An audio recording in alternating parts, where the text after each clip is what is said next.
Hello അസ്സലാമു welcome back to my channel.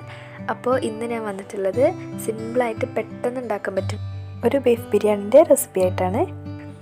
അപ്പോൾ ഇതുണ്ടാക്കാൻ വേണ്ടിയിട്ട് ഞാനിപ്പോൾ മിക്സിൻ്റെ ജാറിലേക്ക് കുറച്ച് വെളുത്തുള്ളി, പിന്നെ കുറച്ച് ഇഞ്ചി, പിന്നെ ഞാനിപ്പോൾ ഇത് 1 കിലോ അളവിന് ഉണ്ടാക്കുന്ന അളവാണ് കാണിക്കുന്നത്. പിന്നെ ഒരു പച്ചമുളകും, പിന്നെ ഒരു 5-6 പട്ട, ഒരു 8-10 ഗ്രാമ്പു, പിന്നെ ഒരു 4 ഏലക്ക, ഇതൊക്കെ ഇട്ടിട്ട് കുറച്ച് വെള്ളം കൂടെ ഒഴിച്ചിട്ട് ഇതൊന്ന് പേസ്റ്റാക്കി അരച്ചെടുക്കുക. പിന്നെ ഞാനിപ്പോൾ ഇത് ബിരിയാണി ഉണ്ടാക്കുന്നത് ബസ്മതി റൈസ് വെച്ചിട്ടാണ്. നമ്മൾ മന്തിയൊക്കെ ഉണ്ടാക്കില്ല, ആ ഒരു റൈസ് വെച്ചിട്ടാണ് ഇത് ഉണ്ടാക്കുന്നത്. ഇനി ഇതൊരു മണിക്കൂർ, ഈ റൈസ് ആകുമ്പോൾ 1 മണിക്കൂർ മുൻപ് വെള്ളത്തിൽ കുതിർക്കാൻ വേണ്ടി വെക്കണം. അപ്പോൾ ഇതിലേക്ക് കുറച്ച് വെള്ളം വെച്ചിട്ട് അതവിടെ മാറ്റി വെച്ചിട്ടുണ്ട്. പിന്നെ ഇത് ബീഫാണ്, ബീഫ് വേവിക്കാൻ വേണ്ടി വെച്ചതാണ്. നമ്മുടെ സാധാരണ മഞ്ഞപ്പൊടി, മുളക് പൊടി, കുരുമുളക് പൊടി ഒക്കെ ഇട്ടിട്ട് ഉപ്പിട്ടിട്ട് വേവിക്കാൻ വേണ്ടി വെച്ചിട്ടുണ്ട്. പിന്നെ ഇപ്പോൾ അമ്മ അത് വേവിച്ചെടുക്കാൻ, അരി വേവിച്ചെടുക്കാൻ വെള്ളം വെച്ചിട്ടുണ്ട്. അത് ഞാൻ ഊറ്റിയെടുക്കുകയാണ് ചെയ്യുന്നത്. അരി പാകത്തെ വേവാകുമ്പോൾ ഊറ്റിയെടുക്കാൻ വേണ്ടിയിട്ടാണ് കേട്ടോ. ഇനിയിപ്പോൾ ബിരിയാണി പോട്ട് വെച്ചിട്ടുണ്ട്. ഇതിലേക്ക് ഞാനിപ്പോൾ സൺഫ്ലവർ ഓയിൽ ഒഴിച്ചു കൊടുത്തിട്ടുണ്ട്. അതൊന്ന് ചൂടായി വരുമ്പോൾ ഒരു 4 ഉള്ളി, വലിയ ഉള്ളി ചെറുതായി മുറിച്ചത് ഇതിലേക്ക് ഇട്ടിട്ട് നല്ലോണം ഒന്ന് ഉള്ളി വഴറ്റിയെടുക്കുക. ഇനി ഞാൻ നേരത്തെ ഇഞ്ചി വെളുത്തുള്ളി അരച്ച് വെച്ചത് അത് ഇതിലേക്ക് ഇട്ടിട്ട് നല്ലോണം ഒന്ന് വഴറ്റിയെടുക്കുകയാണ്.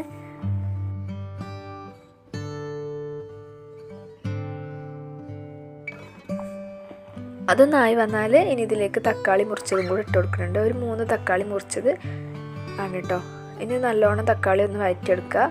ഇനി ഇതിലേക്ക് ഞാൻ കുറച്ച് കറിവേപ്പിലയും കൂടെ ഇട്ട് കൊടുക്കുന്നുണ്ട്. എന്നിട്ട് നല്ലോണം ഒന്ന് മിക്സ് ചെയ്തിട്ട് ഇതൊന്ന് കുറച്ച് നേരം നമുക്ക് മൂടി വെച്ചിട്ടൊന്ന് വേവിക്കാം. തക്കാളിയൊക്കെ ഒന്ന് നല്ലോണം ഒന്ന് വെന്ത് വരുന്ന വരെ. ഇതിപ്പോൾ ആയിട്ടുണ്ട്. ഇനി ഇതിലേക്ക് നമുക്ക് മസാലപ്പൊടികൾ ആഡ് ചെയ്ത് കൊടുക്കണം. അപ്പോൾ ഞാനിതിലേക്കൊരു 5 ടേബിൾ സ്പൂണോളം ബിരിയാണി മസാല ഇട്ട് കൊടുത്തിട്ടുണ്ട്. അതിന് നല്ലോണം ഒന്ന് വഴറ്റിയെടുക്കുക. പിന്നെ ഇതിലേക്ക് ഞാൻ 1 ടീസ്പൂൺ മല്ലിപ്പൊടി ഇട്ട് കൊടുക്കുന്നുണ്ട്. പിന്നെ ഇതിലേക്ക് 1 ടേബിൾ സ്പൂൺ കുരുമുളക് പൊടിയും കൂടി ഇട്ട് കൊടുത്തിട്ട് ഇത് നല്ലോണം ഒന്ന് മസാലൻ്റെ പച്ച സ്മെല്ലൊക്കെ പോകുന്ന വരെ നല്ലോണം ഒന്ന് വഴറ്റിയെടുക്കുക. ഇനി ഇതിലേക്ക് കുറച്ച് തൈര്, നല്ല കട്ടിയുള്ള കുറച്ച് തൈര്, ഒരു 5 ടേബിൾ സ്പൂണോളം ഒഴിച്ചു കൊടുത്തിട്ടുണ്ട്. ഇതും കൂടെ ഒഴിച്ചിട്ട് നല്ലോണം ഒന്ന് മിക്സ് ചെയ്തെടുക്കാം. ഇനി ഇവിടെ അരി ഇടാനുള്ള വെള്ളം തിളച്ച് വരുന്നുണ്ട്. അതിലേക്ക് ഞാനിപ്പോൾ 2-3 പട്ടയും ഗ്രാമ്പും ഏലക്കായും കൂടെ ഇട്ട് കൊടുത്തിട്ടുണ്ട്. പിന്നെ അരി നേരത്തെ കുതിർക്കാൻ വേണ്ടി വെച്ച അരി കഴുകിയിട്ട് അതും കൂടെ അതിലേക്ക് ഇട്ട് കൊടുക്കുക. പിന്നെ വെള്ളം വെക്കുമ്പോൾ അളവൊന്നുമില്ല, ഇത് നമ്മൾ ഊറ്റിയെടുക്കാനുള്ളതായതുകൊണ്ട് കുറേ വെള്ളം വെക്കട്ടോ. പിന്നെ ഇതിലേക്ക് ഉപ്പ് ഇട്ട് കൊടുക്കുക. ഉപ്പ് കുറേ ഇട്ട് കൊടുക്കുക. എന്താ വെച്ചാൽ നമ്മളിത് ചോറ് ഇതിൽ നിന്ന് ഊറ്റിയെടുക്കല്ലേ, അപ്പോൾ ചോറിൽ നല്ല ഉപ്പ് പിടിക്കാൻ ഉപ്പ് കുറച്ച് അധികം ഇട്ട് കൊടുക്കുക. പിന്നെ 1 ടീസ്പൂണുള്ള സൺഫ്ലവർ ഓയിൽ ഒഴിച്ച് കൊടുക്കുക. അപ്പോൾ നമ്മുടെ ചോറ് തമ്മിൽ ഇങ്ങനെ ഒട്ടി പിടിക്കാതിരിക്കാൻ വേണ്ടിയിട്ടാണ് കേട്ടോ. പിന്നെ ഇതാ നമ്മുടെ മസാല ഇവിടെ നല്ല റെഡി ആയിട്ടുണ്ട്. അതിലേക്ക് ഞാൻ നേരത്തെ ബീഫ് വേവിക്കാൻ വേണ്ടി വെച്ചത് ആയിട്ടുണ്ട്. അത് ഇതിലേക്ക് ഇട്ട് കൊടുത്തിട്ട് പിന്നെ കുറച്ച് മല്ലിച്ചപ്പും കൂടെ ചെറുതായിട്ട് മുറിച്ചത് അതും കൂടെ ഇതിലേക്ക് ഇട്ട് കൊടുക്കുക. ഇനി ഇതൊക്കെ ഒന്ന് നല്ലോണം ഒന്ന് മിക്സ് ചെയ്യുക. എന്നിട്ട് ഫ്ലെയിം വന്നിട്ട് സിമ്മിലിട്ടിട്ട് നമുക്കിത് കുറച്ച് നേരം മൂടി വെക്കണം. ഈ ബീഫ് മസാലയിൽ കിടന്നൊന്ന് സെറ്റ് ആകാൻ വേണ്ടിയിട്ടാണ് കേട്ടോ.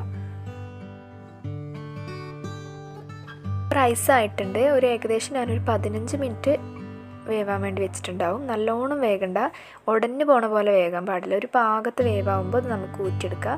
ഇപ്പോൾ ഫുള്ളായിട്ട് തന്നെ ഞാൻ ഊറ്റി വെച്ചിട്ടുണ്ട്. അങ്ങനെ നമ്മൾ പിടിക്കുമ്പോൾ അരി കടിക്കൂലേ, അങ്ങനെ ഉണ്ടാകാൻ പാടില്ല.